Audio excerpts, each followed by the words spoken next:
જય શ્રી કૃષ્ણ, જય ચેહરમાં. હું છું ગીતાબેન એચ દેસાઈ. ચેહર કિચનમાં આપનું સ્વાગત કરું છું. આજે આપણે બનાવીશું સિંગ પાક. જો તમે જોઈ શકો છો, અહીંયા આપણે સિંગ લીધી છે. સિંગને આપણે કાચી લીધી હતી, એને આપણે શેકીને આવી રીતે ફોતરા ઉતારી લીધા છે. એ 250 ગ્રામ જેટલી સિંગ છે. અહીંયા ગોળ લીધો છે આપણે 350 જેવો. સિંગ કરતાં ગોળનું પ્રમાણ થોડું વધારે હોવું જોઈએ છે. અને અહીં આપણે ઘી લીધું છે. હવે આ સિંગને મિક્સર જારની મદદથી આપણે ક્રશ કરી લઈશું. અહીંયા હવે આપણે ક્રશ કરી લઈશું.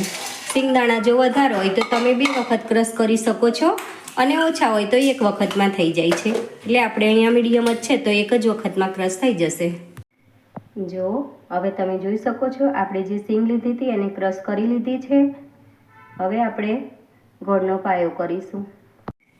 હવે આપણે ગેસને ચાલુ કરી લઈશું. હવે આપણે અહીંયા 2 ચમચી જેટલું ઘી લેવાનું છે. આમાં વધારે ઘી નથી લેવાનું.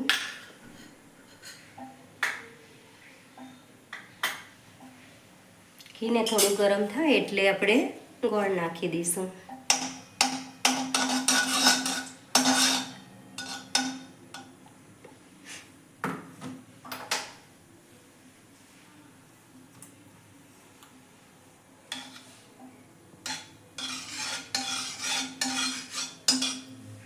તમે જોઈ શકો છો, આપણું ઘી ગરમ થઈ ગયું છે. હવે આપણે ગોળ નાખી દઈશું. આપણે અહીંયા બધો જ ગોળ લઈ લેવાનો છે.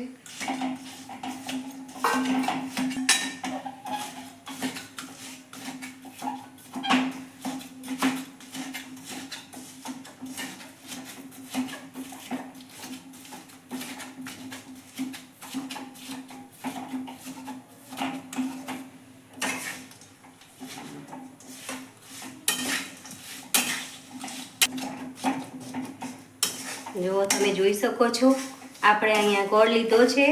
એ આપણે આ વ્હાઈટ ગોળ લીધો છે. આની જગ્યાએ તમે કાળો ગોળ કહીએ છીએ આપણે, એ દેશી ગોળ આવે છે, એ પણ લઈ શકો. પણ એનાથી વધારે આ ગોળ લેશો ને તો સિંગ પાકનો કલર થોડો સારો આવે છે.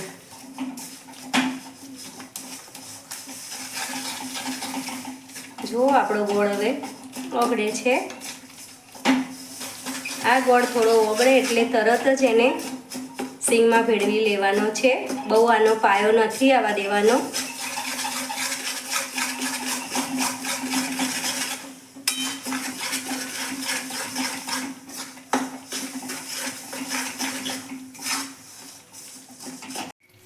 આવી રીતે આપણે થાળીની અંદર થોડું ઘી લગાવી દઈશું.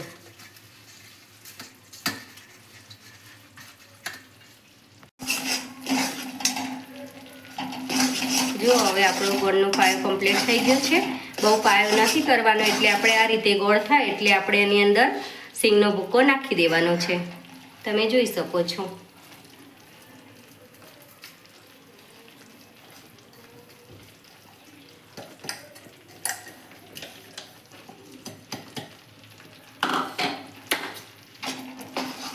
ને આવી રીતે આપણે હલાવી લેવાનું છે. બધું મિક્સ થાય એટલે આપણે આને થાળીમાં ઠાળી લેશું.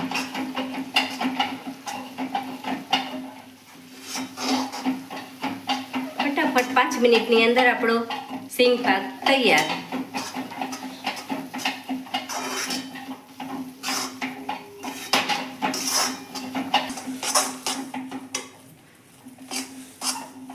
જુઓ, હવે તમે જોઈ શકો છો, આપણે સિંગ અને ગોળ બંને સરસ રીતે મિક્સ થઈ ગયું છે. હવે આપણે આને થાળીની અંદર ઢાળી લઈશું.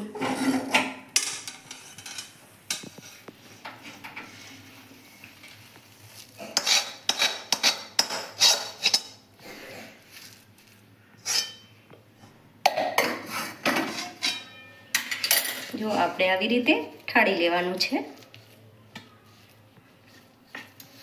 જો તમે જોઈ શકો છો, વાટકીને આવી રીતે આપણે ઘી લગાવી દેવાનું છે. અને જે આપણે સિંગ પાક ઠાળ્યો છે એની ઉપર આવી રીતે કરી લેવાનું છે.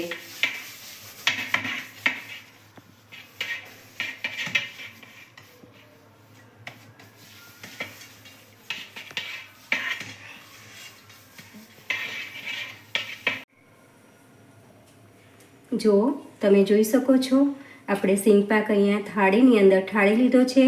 હવે આને આપણે 5 મિનિટ રહેવા દઈશું. 5 મિનિટમાં થોડો ઠંડો પડશે એટલે આપણે આને સર્વ કરી લઈશું. જો તમે જોઈ શકો છો, આપણો સિંગ પાક અહીંયા ઠંડો થઈ ગયો છે. તમે જોઈ શકો છો, સરસ રીતે ઠંડો થઈ ગયો છે. હવે આપણે આના પીસ કરી લઈશું. ચલો હવે આપણે આના નાના નાના પીસ કરી લઈશું, ચોરસ ચોરસ.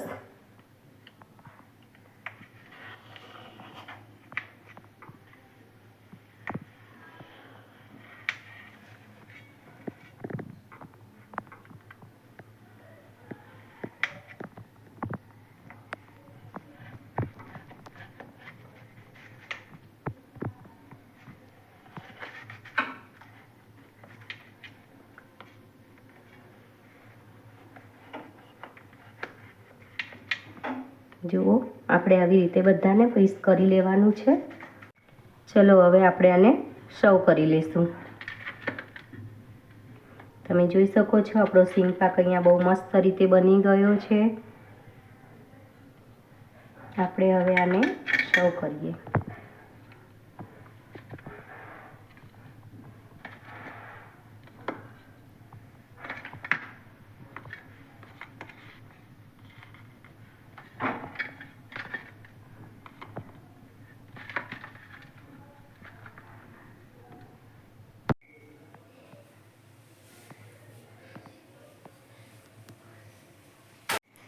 જો તમને મારી રેસીપી પસંદ આવી હોય તો મારી ચેનલ ચેહર કિચનને લાઈક કરો, શેર કરો અને સબસ્ક્રાઈબ કરો.